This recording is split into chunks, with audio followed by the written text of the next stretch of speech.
suppressed opposition parties. In the lead up to the election, some opposition leaders were arrested. There also voting did not take place at all in dozens of constituencies because of security problems. So some analysts who've been talking to us saying they're very worried because now that Parliament is dominated by members of Parliament of Prime Minister's Prosperity Party, it's going to be very hard for the MPs to properly hold the Prime Minister and his government to account, to ask the tough questions. They're saying that what we might see going forward is more opposition from outside Parliament.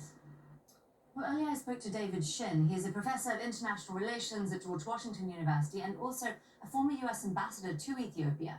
He says it remains to be seen if the conflict in Tigray will come back to hurt Abiy Ahmed.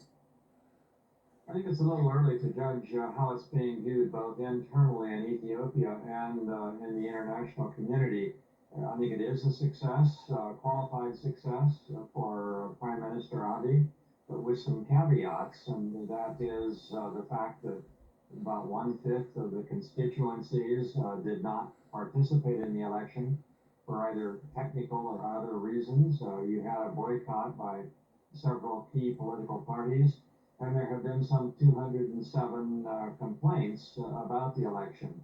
But nevertheless, there was a high voter turnout, and it appears as though it was totally peaceful. So the election, of course, took place before the military defeat in Tigray, so it had no impact upon the election. It remains to be seen what people think about the problems that the government now faces in Tigray. That may come back to haunt Prime Minister Abiy. But in the meantime, he can ride on his laurels of an electoral victory.